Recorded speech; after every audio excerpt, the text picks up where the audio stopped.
Good morning दोस्तों, आप देख रहे हैं बिहारी अपडेट। आइए जानते हैं बिहार की फटाफट 25 बड़ी खबरों को इस वीडियो में। तारीख है आज 12 अप्रैल। आइए जानते हैं बिहार की पहली बड़ी खबरों की सुर्खियां, फिर आपको बताऊंगा इन खबरों को विस्तार से। चलिए शुरुआत करते हैं इस वीडियो की। बिहार में आसमानी बिजली से 61 लोगों की मौत। देश में ऐसी मौतें तेजी से बढ़ रही हैं, 3 गुना हुए मामले।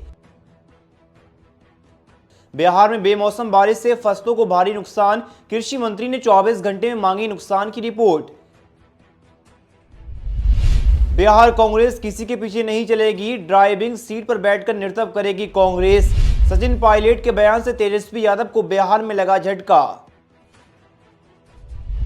बिहार में 3000 करोड़ की लागत से बिहार में बनेंगे 700 नए पुल। गांव-गांव तक बिछेगा पुलों का जाल।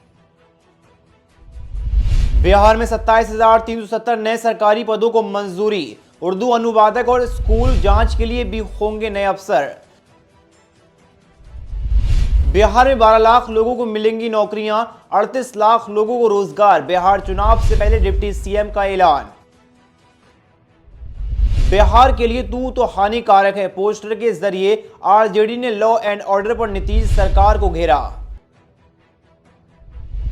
नालंदा में आंधी पानी के दौरान पेड़ और दीवार के नीचे दबकर 20 लोगों की मौत, परिवारों में कोहराम मचा। बिहार के आरा में गंगा नदी पर बना पीपा पुल 5 टुकड़ों में टूटा, 50,000 से ज्यादा लोग प्रभावित। पटना में अब कचरे से बनेगी बिजली, 514 करोड़ से लग रहे हैं प्लांट। आइए अब जानते हैं इन खबरों को विस्तार से। चलिए शुरुआत करते हैं पहली बड़ी खबर की तरफ। बिहार में बेमौसम बारिश का दौर शुरू हो गया है। बिहार के दर्जनों परिवारों पर पिछले 2 दिनों में बिजली गिरी है। बिहार में आसमान बिजली और गरज की आफत से पिछले 48 घंटे के भीतर कम से कम 61 लोगों की जान चली गई। सबसे ज्यादा मौतें 22 मुख्यमंत्री नीतीश कुमार के गृह जिले नालंदा में हुई हैं। इसके अलावा पटना, भोजपुर, सिवान, गया में 4-4 मौतें, गोपालगंज, जमुई में 3-3 जाने, जबकि मुजफ्फरपुर, जहानाबाद, सरन और अरवल के 2-2 लोगों को अपनी जान गंवानी पड़ी है। बिहार में बेमौसम बारिश से किसानों को भी बहुत ज्यादा नुकसान हुआ है। भारी बारिश की वजह से किसानों को गेहूं और सब्जी की फसल पूरी तरह से नष्ट हो गई है। कृषि मंत्री विजय सिन्हा ने सभी अधिकारियों को फसलों के नुकसान का आकलन करने का निर्देश दिया है। विजय सिन्हा ने अधिकारियों से 24 घंटे में फसलों के हुए नुकसान का आकलन कर रिपोर्ट मांगी है। मरने वालों को सीएम नीतीश कुमार ने मुआवजे का ऐलान किया है। मुख्यमंत्री नीतीश कुमार ने इन सभी मृतकों के परिवार को 4-4 लाख रुपए का मुआवजा देने का ऐलान किया है। इसके अलावा आंधी तूफान से फसलों को भी काफी नुकसान हुआ है, इसको लेकर भी रिपोर्ट मांगी है। बिहार में 2025 का विधानसभा आने वाला है। इसको लेकर राजस्थान के कद्दावर नेता सचिन पायलट बिहार में जुटे हुए हैं। कांग्रेस के महासचिव सचिन पायलट ने बिहार विधानसभा चुनाव के पहले बड़ी बात कही है। उन्होंने कहा है कि बिहार में अब कांग्रेस किसी के पीछे नहीं चलेगी, बल्कि खुद ड्राइविंग सीट पर बैठकर नृत्य करेगी।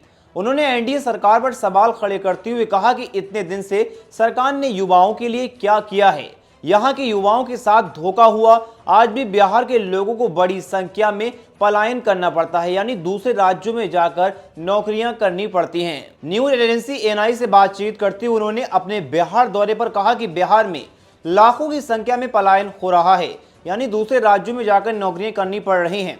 सरकार को उसे रोकना चाहिए। आज हमने सड़कों पर मार्च किया। हम उम्मीद करते हैं कि सरकार अपनी नींद से खुलेगी और शिक्षित नौजवानों को रोजगार के अवसर प्राप्त होंगे। पलायन रोको यात्रा में राजस्थान के कद्दावर नेता यात्रा कर रहे हैं और सीएम नीतीश कुमार के खिलाफ लगातार हमलेबाजी कांग्रेस कर रही है। अब बात करते हैं बिहार सरकार ने गांवों शहरों से जुड़ने और ग्रामीण बुनियादी ढांचे को मजबूत करने के लिए मुख्यमंत्री नीतीश कुमार की महत्वाकांक्षी मुख्यमंत्री ग्रामीण सेतु योजना के तहत वित्तीय वर्ष 2025-2026 में 700 नए पुलों के कंस्ट्रक्शन का जायजा लिया है। इस योजना पर करीब 3000 करोड़ रुपए खर्च किए जाएंगे, जिससे राज्य के हजारों गांवों को स्थायी और सुरक्षित सड़क संपर्क मिल सकेगा। इस योजना को सितंबर 2024 में मंजूरी मिली थी और अब इसे तेजी से इस पर काम किया जा रहा है। बिहार कैबिनेट ने मंगलवार को अलग अलग सरकारी विभागों में 27,370 पदों को भरने के लिए अपनी मंजूरी दे दी है। कैबिनेट सचिवालय विभाग के अपर मुख्य सचिव ACS सिद्धार्थ ने यहां कैबिनेट बैठक के बाद संवाददाताओं को बताया कि कैबिनेट ने विभिन्न श्रेणियों के 20,016 पदों को भरने के लिए लोक स्वास्थ्य, सुरंग और अस्पताल प्रबंधन के गठन के स्वास्थ्य विभाग के प्रस्ताव को मंजूरी दे दी है। सिद्धार्थ ने कहा कि कैबिनेट ने राज्य में सहायक उर्दू अनुवादों के 3306 पदों के सृजन को भी मंजूरी देने का फैसला किया है। बिहार चुनाव से पहले डिप्टी CM सम्राट चौधरी ने बड़ा ऐलान कर दिया है।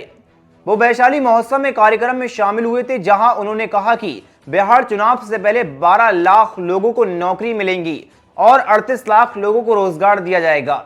डिप्टी CM सम्राट चौधरी ने कहा है कि 2005 से 2020 तक 5 लाख से अधिक सरकारी नौकरी दी गई। विधानसभा चुनाव से पहले महीने में 12 लाख लोगों को नौकरी और 38 लाख रोजगार देने का काम बिहार सरकार करेगी। चुनावी साल में आरजेडी का पोस्टर बाढ़ जारी है। बफ संशोधन विधेयक के बाद अब लॉ एंड ऑर्डर को लेकर नीतीश सरकार की घेराबंदी की जा रही है। आरजेडी दफ्तर पर और पटना में जगह जगह पोस्टर लगाए गए हैं। पोस्टर में नीतीश कुमार की तस्वीर के साथ लिखा गया है कि बिहार के लिए तू तो हानिकारक है। इस तरह के पोस्टर आरजेडी की तरफ से बिहार में अलग अलग जगहों पर लगाए जा रहे हैं। पोस्टर में लिखा गया है कि अपराधियों की सरकार, अपराधियों के लिए चंद दिनों में सैकड़ों हत्याएं होने के बावजूद मुख्यमंत्री के मुंह से एक भी कानून व्यवस्था पर एक शब्द भी नहीं निकला। इसके साथ ही जिलेवार अपराधियों की घटनाओं का जिक्र किया गया। मुख्यमंत्री नीतीश कुमार हर मोर्चे पर फेल हैं।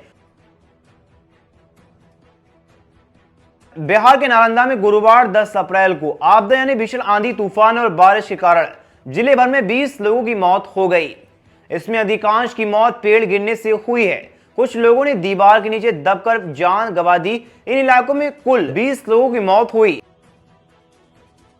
बिहार में गुरुवार को अचानक आई भीषण आंधी बारिश ने आरा के बड़हरा प्रखंड स्थित मोहली घाट के पास बिहार उत्तर प्रदेश को जोड़ने वाली पीपा पुल को पूरी तरह से बर्बाद कर दिया। गंगा नदी पर बना ये अहम लाइफ लाइन 4 से 5 हिस्सों में टूट गया, जिससे हजारों लोगों की आवाजाही पूरी तरीके से ठप हो गई है। राहत की बात यह रही कि जब आंधी आई उस समय पुल पर मौजूद लोग समय रहते किसी तरह दूसरी ओर पहुंच गए। कोई जनहानि नहीं हुई। हालांकि लोगों में भय, असुरक्षा का माहौल बना हुआ है। इस पुल के टूटने से भोजपुर, बलिया, छपरा, खबासपुर जैसे क्षेत्रों के 50,000 से अधिक लोग, राहगीर बुरी तरह से प्रभावित हुए हैं। प्रतिदिन इस मार्ग से करीब 25,000 लोग गंगा पार करते थे, जो अब जान जोखिम में डालकर नावों के सहारे सफर करने पर मजबूर हैं। बिहार में अब नई तकनीक से बिजली बनाई जाएगी। अब शेष बच जाएगा, उसका इस्तेमाल लैंडफिल में किया जाएगा। बिहार सरकार के प्रस्ताव पर केंद्र सरकार ने सहमति दे दी है। इस पूरी परियोजना पर 514 करोड़ 59 लाख की राशि खर्च की जाएगी। विकास एवं आवास मंत्री जीवेश कुमार ने इसकी जानकारी दी है। मंत्री ने बताया कि पटना में इस परियोजना को मॉडल के रूप में लागू किया जा रहा है। जल्दी दूसरे शहरों में भी क्लस्टर बनाकर इसे लागू किया जाएगा।